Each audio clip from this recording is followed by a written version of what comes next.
Hello everyone, welcome to this homework video. This video will help you to work on the topic, how did Hitler become Chancellor in January 1933? We're going to look at the political developments in 1932 and we'll do some source evaluation practice. First of all, let's set some context for our work today. We know that the Wall Street crash in 1929 started off a worldwide economic depression which spread to Germany when America recalled its Dawes Plan loans. The depression caused huge suffering in Germany, including high unemployment, homelessness, poverty and rising crime. Chancellor Brüning and the moderate parties were unable to deal with this depression. In fact, Chancellor Brüning's policies seemed to make matters worse and life harder for ordinary Germans. In the midst of this, support for extremist groups increased very sharply between 1929 and 1932. The communists gained support, and so too did the Nazis. By 1932, the Nazis were the largest party in the Reichstag. In that year, Hitler tried and failed to be elected president, and this is the part that we're going to look at in today's homework task. We already know that after this, in 1933, Hitler went on to be appointed Chancellor after a power struggle between von Papen and von Schleicher.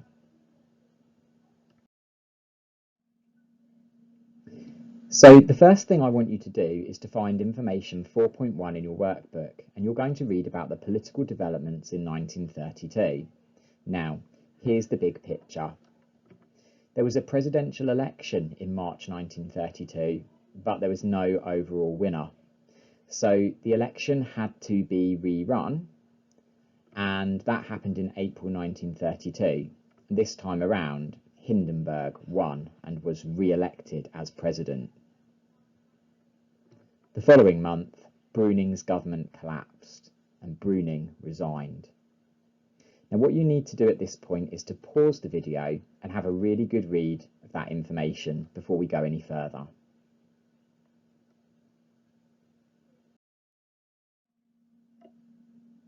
Okay, now you have 3 comprehension questions to try. All the answers are in the text which you've just been reading. Again, you'll need to pause the video here to do this task.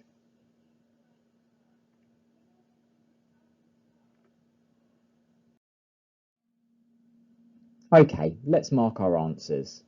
Again, you'll need to pause the video to do this. Now your answers to number 1 might be a little bit different to mine, but check what you've done and compare it with my answers and tweak if you need to.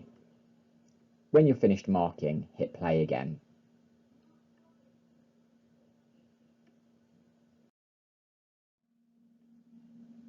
Next, we're going to do some source evaluation, and we've got a really useful and interesting source to look at. This one is all about the situation in Germany during 1932.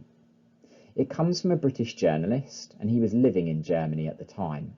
Let's read the source first of all. Each week there were new emergency decrees.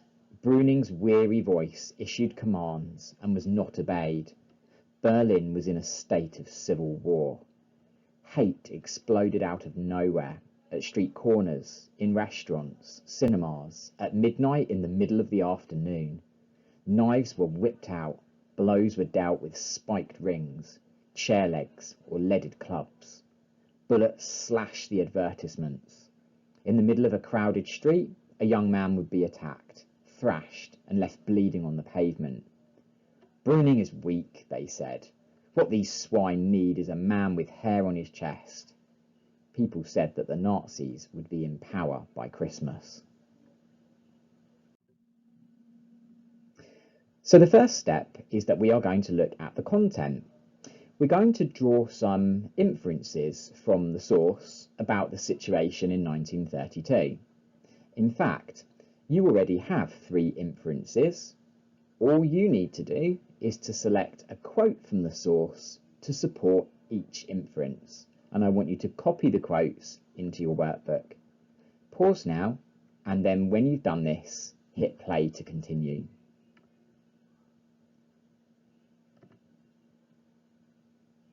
Let's mark our answers.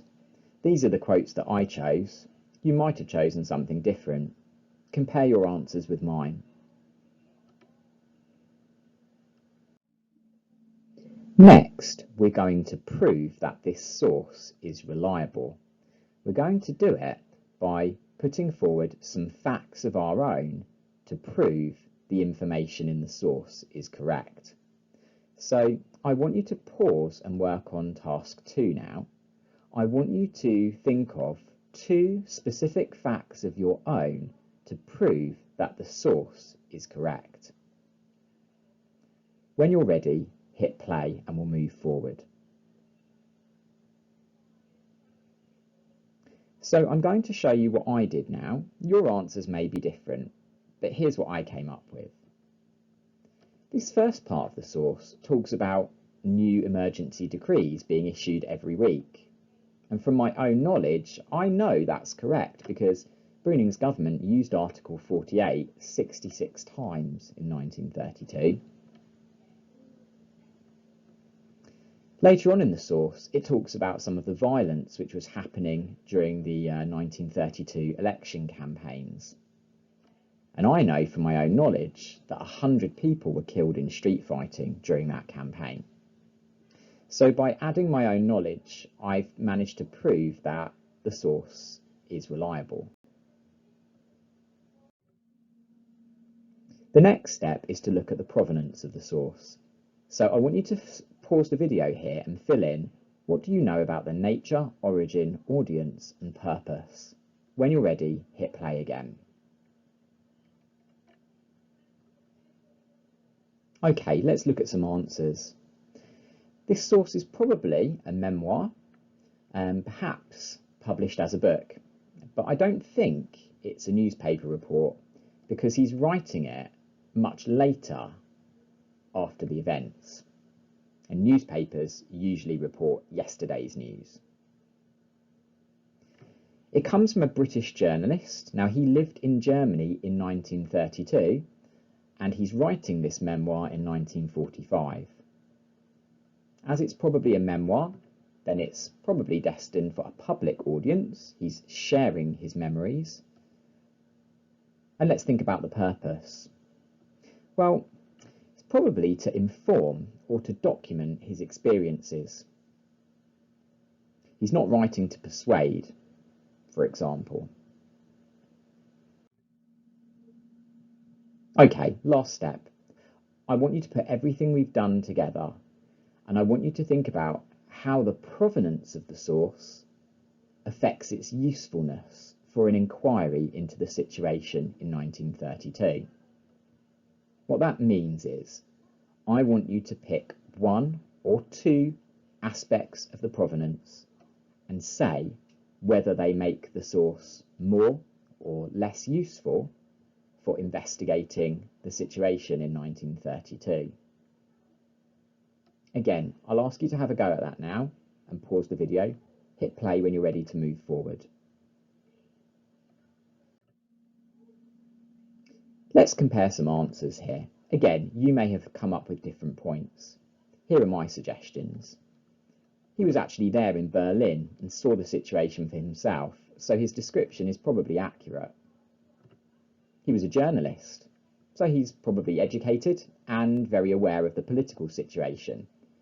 So it's likely that his judgment would be well informed. He's probably interviewed people or spoken to people to learn more about the events. As a British observer, he's probably objective. He's not a Nazi, and nor is he a supporter of Bruning, so he's probably quite neutral in this. He's not biased towards either side. And lastly, he's writing in 1945. That's 13 years after the events. So the situation must have been quite severe and violent, as he remembers it so clearly. It would be a good idea to pause the video and write down one of these ideas that you didn't think of.